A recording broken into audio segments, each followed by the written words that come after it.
But, ladies and gentlemen, this week again we saw the Jubilee divorce proceedings taking a new twist. This time, I think we haven't seen what we saw, where the president up and about and saying quite some direct things that everyone believes were directed to his deputy. I think we can listen to the president basically saying that, you shape up or ship out.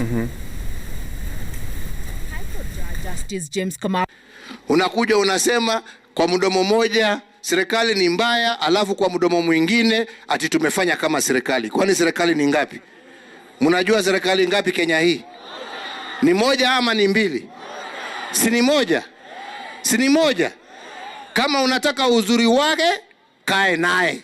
Kama unataja ubaya wake, toka uache wale wengine waendelee. Lakini huwezi kuja na mdomo moja unasema hii, mdomo mwingine unasema matusi ya wale ambao mko ndani yao na mmesema mnafanya na wao. Ama ni namna gani wenzangu? Kwerago heshima sio? Tuheshimiane jameni. Wow. Tuheshimiane jameni. Linus. Yes, what we are seeing is a bit of a history in the making as well, because since the 60s, when founding President Jomo Kenyatta differed with his deputy, well, we called them vice presidents those days, Vice President Jaramogi Oginga Odinga, we've never had such an exchange between the top two offices, the occupiers of the top two offices. So what you are seeing here is quite ugly, quite interesting, and in terms of how it paints the political space, not a very good place to be as a country, because we are sitting in exactly the same space today as South Sudan, where we have President Salva Kiir and Vice President Riek Machar in bad terms. And the only difference here is we don't have armed confrontation, but it is pretty ugly. I think going to the Constitution of Kenya 2010, this is not what the drafters of the Constitution anticipated, where we'll have the president and the deputy fighting an open war. And look at what the president had to say there. He spoke of there are not two governments. And again, where the two gentlemen looking for solace in the Constitution. I think we can listen to Deputy President William Ruto on why he should not resign.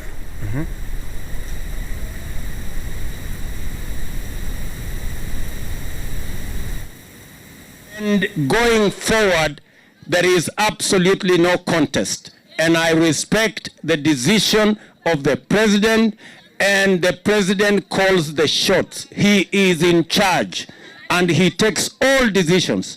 And I have not countermanded any decision.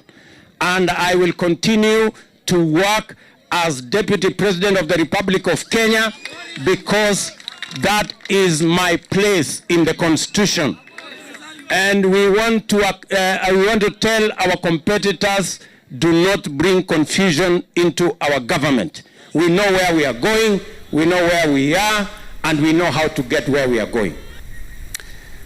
Well, the call to resign came from the president, not from political competitors. But you can see what the deputy president is saying politely and partially aggressively, because when you see that stick, the movement of the stick itself wasn't gentle. And he's saying, basically, Mr. President, Siendi Mali, Constitution, I'm here because the Constitution says I'll stay here. You know, where I come from, Linus, what you just referred to, they say that when someone who is stronger or is in a stronger position steps on your mother's pipe, you know, the pipe that they smoke, then you'd actually be telling your mother, sasa mama, hata wewe unaweka hiyo, yes, uweke hiyo vizuri, you know, so and indeed, you know, his not going anywhere, he says. The Constitution says that is his place. Indeed, the Constitution of Kenya, Article 148, talks about, the role and the place of the Deputy President. Section 2 says there shall be no separate nomination process for the Deputy President, and that the IEBC shall declare the candidate nominated by the person who is elected as President to be elected as the Deputy, and he takes an oath of office as well as prescribed in the 3rd schedule. And it also goes on to say that his term of office or her term of office of the Deputy President runs from the date of swearing in and ends when the next President is elected. But there is an exit clause, which talks about the DP can choose to resign at any time by notice in writing, and he has to address that to the President, and it takes effect on the specified notice or at noon the next day. Of course, there's also impeachment as an option, but it really just does speak to how this Constitution envisaged the position of President and Deputy President, not a Vice President as we saw before, which is at the discretion of the President. So, in some ways they are joined at the hip, even though there are some exit clauses. But certainly this is now, they're now addressing each other, aren't they? It's where it goes from here that I guess is what we wait to see. And the Constitution, I think, assumed or envisaged a situation where the two people are working in concert.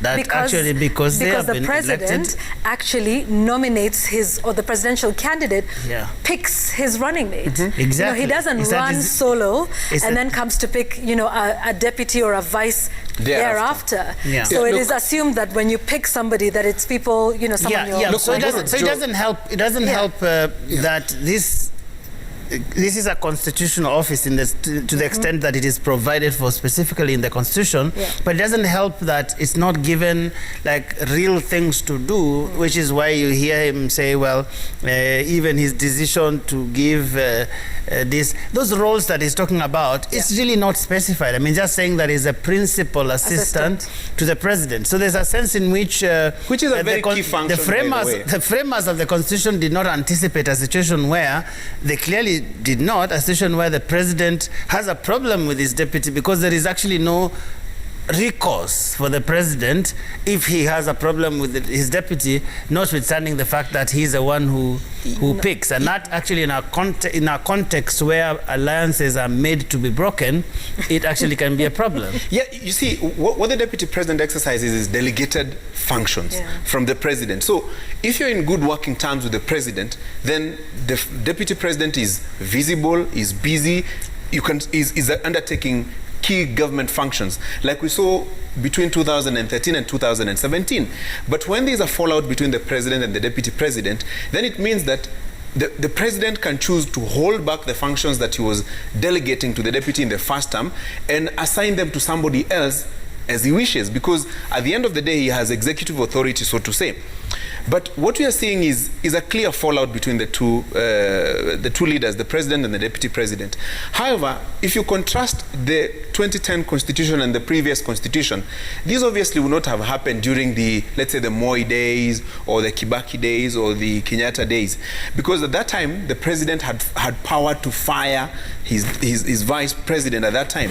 But here we have a scenario where the Deputy and the President and the Deputy are tied at the hip. The President cannot sack his deputy. There are specific ways of creating a vacancy in the office of the Deputy President. One of them is not the President sacking his deputy. So unless you look for other ways of making sure that there's a vacancy, sacking is not one of them. And can you also trigger a resignation? Yes, you can.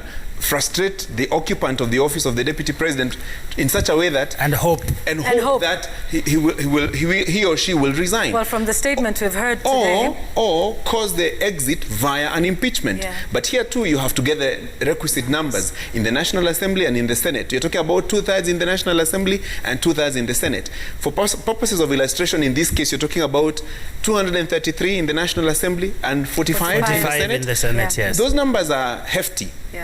for you to craft a proper impeachment motion, you must be sure of the numbers, number one, before you even and you need 103 to trigger it in the first place. Absolutely. In the National Assembly. And so all the deputy president of the day, if we were to retain the size of parliament as is now, has to do to avoid that impeachment, is to ensure that at any given time, you have about 120 members in your side, and you're safe all through.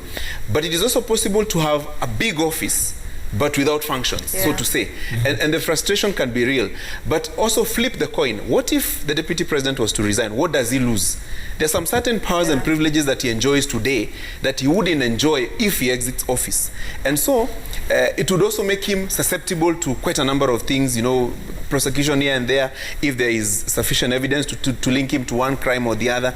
And so probably he would choose to stay put and fight from within. And the frustration can be real.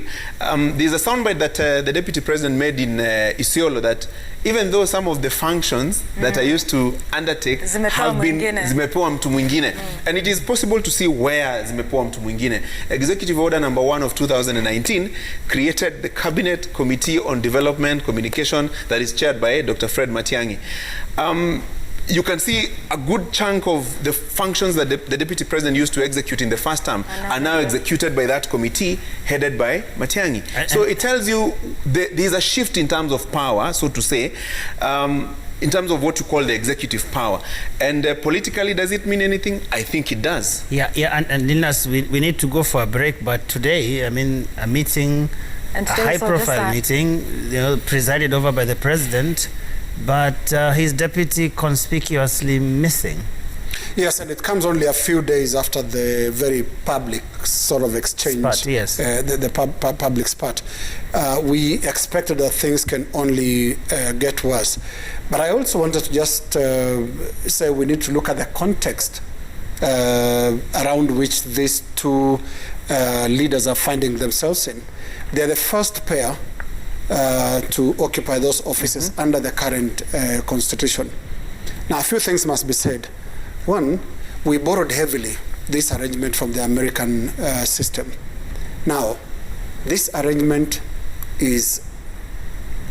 really requires a lot of civility, a lot of political maturity. It's an arrangement of first among equals. And if we look at the way the American presidents and vice president execute that office, they're never in competition. We just had a very, very interesting president in the last 4 years that left in Donald Trump. Somebody who should be found disagreeable by a sober person like Michael Pence. But he never showed himself. He still knew this is the term of President Trump. You see, we started on a wrong note, and we all need to go to the files and see how President Uhuru Kenyatta and Deputy President William Ruto related. They related as equals. They related as co-presidents in a way, starting with the way they were presenting the cabinet. And when the cabinet was being presented, if you remember, Joe, the Deputy President said, there'll be only 2 politicians in the cabinet. That's myself and the president. Yeah. So when you look at a statement like that, you're saying, whose cabinet is this? We have a strange situation where we actually have a cabinet that's not the president's. It's a cabinet of the president and the deputy president. This is a power-sharing arrangement. So they set themselves up for this day. It was bound to happen. Now, if you look at the statements by the deputy presidents in public functions in the first term, a lot of times he would say, Mimi na rais, or rais na Mimi, you know, to suggest a duality. This went too far. It is supposed to be one president at a time. And he is the boss, the deputy president is a deputy, he's number 2, not an equal. So we have President Uhuru Kenyatta trying to correct the mistakes of the first term rather too late in the day. He never stood up to his deputy in the first term. The deputy was so powerful. Basically, you know, you remember talk of his running the show, appointments must be passed by him and all that. Now, you're coming a year to the end of the term. to try and curtail that, it becomes a bit tricky. One last issue on the impeachment that you're talking about, and maybe we can talk about this after the break, Joe. Yep. Yeah. All right, and we need to take that break now. We'll be right back with News Gang after a few moments.